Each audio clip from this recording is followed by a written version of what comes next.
Our presentation is called Teaching Fish to Fly. Anne came up with that. Again, a round of applause for Anne, because this would not be possible without her.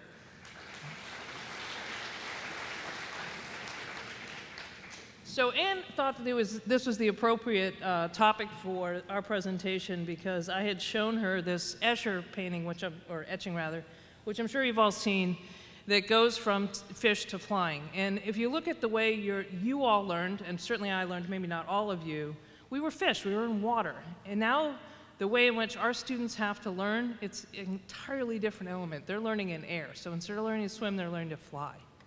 So we made that the name of our presentation.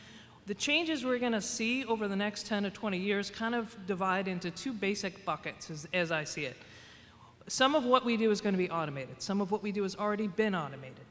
Some of what how in which we do it is going to be atomized. And atomized is breaking it into job fragments, and in the instances in ways where it's digital, they can be done anywhere around the world. So if you're a faculty member and you hire someone to build curriculum, you've already atomized part of your job. You've already broken into a fragment that somebody else can do. And the more work becomes digitized, it can be done in Bangladesh, where the cost is different. So any part of your job, and I know Anne does this with a lot of aspects of work, she will say, I'll get this done through Fiverr or through Upwork. There are these work intermediary platforms, and that is going to dramatically change. It already has, but it's really dramatically going to change work, particularly for our students. So if we look at what we do and how we do it, a study by Oxford in 2013 says 47% of what we do today, all the jobs we have today, or at least the ones they had in terms of 2013, will be replaced, entirely replaced by automation by 2033, which is just 17 years away. So we're preparing students for jobs that many of which don't exist anymore, and we're preparing them for jobs that don't exist yet. Martin Ford, who's the author of the book Rise of the Robots, says that that's actually going to be 75%, but it's going to take longer. That's even scarier. And then if we look at how we do it, 34% of the workforce was freelance in 2014. It's closer to about 40% right now. And a study that Intuit did in 2010 predicted that in the next 4 years it would be about 40%. They now think that's going to be about 50%. So what we do and how we do it, half of that changing in the next 4 to 17 years. That's a dramatic shift, because higher ed's always been in not only in education, but preparing people for the workforce. And if half of what they do is no longer going to be there, how do you shift? And that's part of the reason we came up with the Agile Mindset. So if you look at problems in terms of type, along a continuum from problems that are known to problems that are predictable to problems that are ambiguous. And then the tasks we do to solve those problems, from repetitive to discrete, which is something that can be contained beginning and end without infecting anything else, to complex. The stuff that's repetitive and known is what's going to be automated. The predictable and the discrete will be atomized. And the uniquely human work, the stuff that humans can do, and it's very difficult to replicate by robots right now, is the complex and ambiguous work. And the more we can contain the uniquely human work into tasks, discrete tasks, it can be atomized. And the atomized work grows. The more we can codify work, it becomes automated, and the automated work grows. So when we look at the cost of solving that work and the value we can unlock, the more repetitive work will be atomized and augmented. So we got to focus training students to do uniquely human work. So how many of you guys have heard of T-shaped thinkers? Only a few of you. Okay, T-shaped thinkers, it's the philosophy that you use to train people just in an expertise. And if you focus on training in breadth and depth at the same time, and I say that the gen ed skills are really, or originally were intended to train for the breadth. They allow the ability to connect to other disciplines, to span across domains. About 30%, if you do it by credit hours or focus, is on the top of the T right now. And about 70% is in the depth of the expertise. The uniquely human skills are really concentrated on the top of the T. In some disciplines, it's also in the base of the T, but that's becoming something we need to rethink. The discipline skills once focused on just executing, so transferring the predetermined skills from you guys as experts to the next generation of experts is a model that no longer works. We've got to focus on the portability and the adaptability and learning agility. And we may need to think about not flipping those necessarily, but maybe rebalancing the percentage of our focus. So if we look at Maslow's hierarchy of needs and apply that to learning, the old model was to say, okay, the sort of the base of the pyramid that we recognize is foundational skills. We focus on what we can measure and prove. That's what we've been doing in K-12 for too long, standardized tests to death. And the top of it was, what's your expertise so you can get your first job? Because higher ed, as Greg knows, is entirely focused on what's your first job and how much did you make? That's such faulty logic, it's ridiculous. And the bottom of the pyramid that's been missed for a long time are what are the conditions in which somebody can learn? Because the conditions under which you could learn in a time where you only had to get one dose of education wasn't as important. The conditions under which you can learn when your whole life's going to be education is much more important. So we think the new pyramid looks like this, becoming very explicit and addressing those conditions for learning. How do you learn? What kind of learner are you? What environment do you learn in? Knowing your learning style so that you can continue to learn. Focusing on the foundational skills really being portable skills, and how do you adapt and apply those to new circumstances. The domain expertise is still there, but it's something we've got to focus on expanding and replacing because you're going to go through many more jobs and many more roles. And the top of the pyramid is the power of learning. It's learning agility and the Agile mindset. That's what we think learning looks like, and that's what we're trying to build here. So if we look at globalization, Fortune 500 is just a listing of the really big companies. In 1990, 5% of them were in the developing world. In 2010, 17%. We estimate it's about 20% now. By 2025, 45% of Fortune 500 companies will be in the developing world, which means our economic power base is shifting out of the US and out of the developing countries. We have to adapt for that. If we look at our demographics, and this is just US based, the 2013 line is there because it was the last time they got really good data. Our fertility rate has been dropping, so we're having fewer babies. At the same time, our life expectancy is rising, so we have more old people hanging around, which is great. We have fewer babies, and our labor participation rate, which peaked at one point in time, is now dropping. And we only had 2% of the population over 85 in 1950 and only 8% over 65. We will, in our lifetimes, or many of our lifetimes, 20% will be over 65 and almost 5% will be over 85. We will hit a point soon where we will have more people over 65 than under 12. They call it the more walkers than strollers moment. And I want you to keep 2036 in mind on this because we're going to talk about the year 2036 when we're going to see a big shift in those demographics. Now, if we look at the entire world, or we look at two segments of it, the developing and the developed world, we just discussed the fertility rates dropping when life expectancy is going up. The opposite is happening in aspects of the developing world, particularly in Northern Africa and the Middle East and South America. So in the US, the more walkers and strollers moment I mentioned. In Japan right now, about 13% of the population is over 75. So they're having a huge aging crisis. At the same time, 50% of the labor force in Egypt is under 30 today, and the section of the Middle East to Northern Africa, 2/3 of the population is under 25. So there's a youth boom happening in the other part of the world. What does that mean for you guys as educators where your primary customers have been the youth and they're declining in the US? So you guys are in the business of creating experts. How many of you guys have typed a search into Google for a medical condition you didn't want to talk about with anybody, or a sound your car was making, or something your dog or kid was doing? How many of you guys have consulted Dr. Google or WebMD? Most of you, right? You've accessed expertise as opposed to hiring a professional. You've already started shifting to relying on technology to solve your most intimate problems. This is a little bit of a check-in to see where if you guys understand where we are right now. Some things have happened in the world that a lot of people don't know about.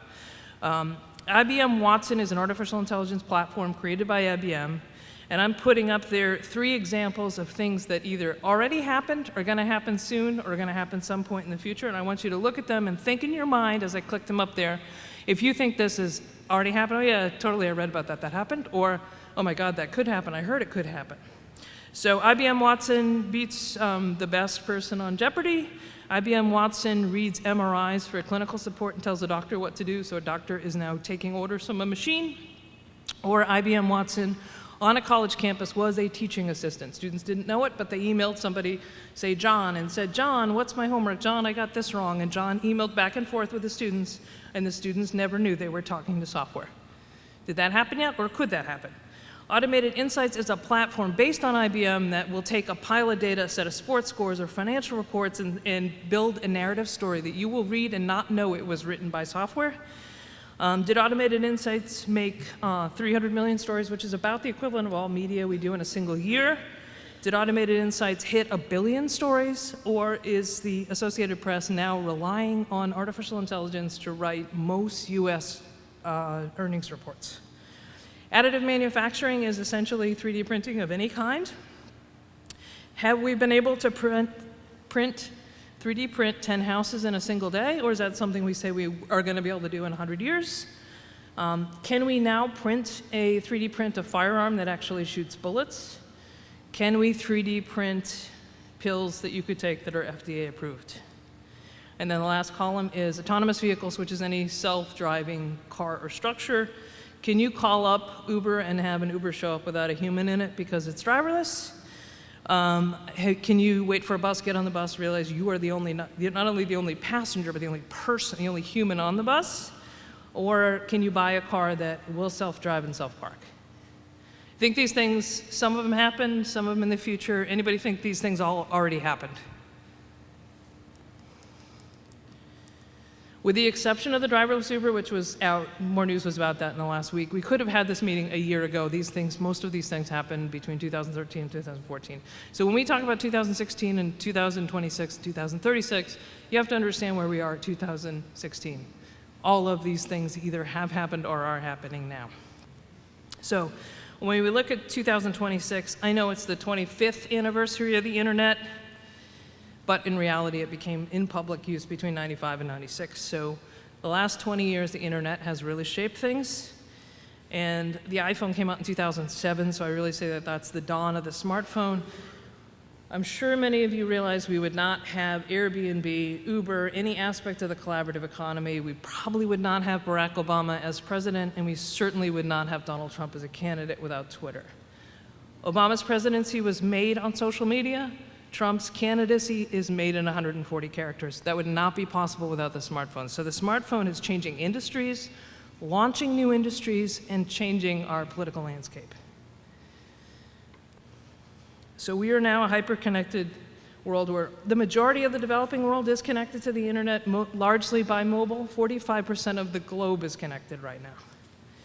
So if we want to look 10 years and 20 years forward, which is what we're going to do in this exercise, here we are in 2016, we're a hyper-connected global world, 45% connected by the internet.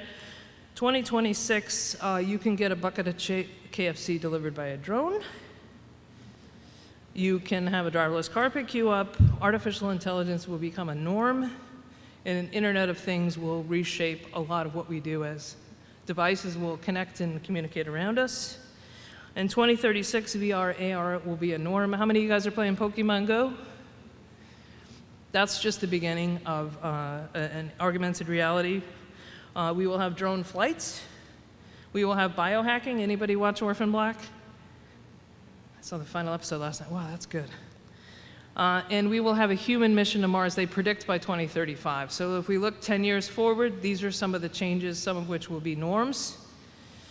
And if we look at change over time, if you took 30, we are shifting between linear and exponential change. If you took 30 steps, you'd be about 30 meteors. If you took 30 exponential steps, where each step is double the prior step, you'd be 26 billion miles, you'd be 1 billion miles 26 times around the globe. So we're shifting between linear and exponential change. And we are just at the beginning of that shift, and the mobile internet is one of the biggest catalysts for it. So the net result of all of this stuff is that anything mentally routine or predictable is decreasing in value. Anything uniquely human, which is why we've identified the Agile Mindset, empathy, divergent thinking, social emotional intelligence, and an entrepreneurial outlook as uniquely human skills that are very important, we believe will increase in value. So if we look at our Agile Mindset Gen Ed curriculum, I'll just do this in a single page. We have 5 courses in the Gen Ed curriculum. The first one is Managing Transitions, Change is the Norm. That's getting students focused on adapting to change continuously and to take responsibility for themselves as a brand and as a constant learner. Core ENGL, which is the writing intensive course, is about understanding unstructured problems and written expression. Need finding is about paying attention to see a little more around you, understand your biases, and learn oral communication. Creating and capturing value is about the transdisciplinarity as a norm, collaboration as a norm, and creating new value. And then the integrated capsum is do something of value aligned with our core values and launch your career. So the exercise we're going to do, I need you guys to understand 2016. We're going to talk about 2026 and 2036. The exercise is going to be focused on life in 2036. We're going to speculate. So if we look at our reach, in 2016 we're a global society. 2026 we should have the Mars rover on Mars, so we'll have a robot to Mars, and by 2036 we should have a human on Mars. So we're going from global to intergalactic. Our economy is shifting, as we mentioned, from being based in the developed world to the developing world. So there's a shift in our power structure. We're getting increasingly connected. We are absolutely connected in the developed world. We will soon be connected in the developing world. Tools, we used to, back in the day we had hand tools, then we had smart tools. Soon artificial intelligence, which is now assistive to us, and you're searching in Google, and it suggests results for you. You've already integrated some artificial intelligence in your life. If I took your phones away from you and I wiped out your contact list and I handed it back to you, how many people could you call? You're already part cyborg. You've already outsourced that part of your brain. Artificial intelligence will become collaborative, and then it will become directive. They believe that there'll be artificial intelligence on board of directors in the 2030s. Travel, right now we have assisted driving technologies. Your car will automatically brake so you don't hit someone. You maybe have the kind of car you can take your hands off the wheel on the highway. We will have self-driving cars, we will have self-driving drones, and we will have Hyperloop by 2036. We're losing what we do today, what we think of as human, to automation in increasing numbers. We'll lose about half of it by 2036.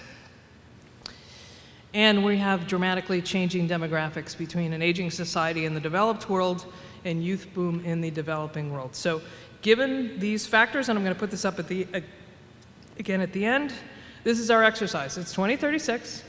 It's 20 years from now. You guys are going to work in your tables. Becker received a $100 million gift today. We received a $100 million gift in today's dollars to build the higher ed institution or whatever learning is needed in 2036. Assume a complete reset. Assume no faculty or build faculty. Assume no athletics or build athletics. And you have whatever time we have left to brainstorm.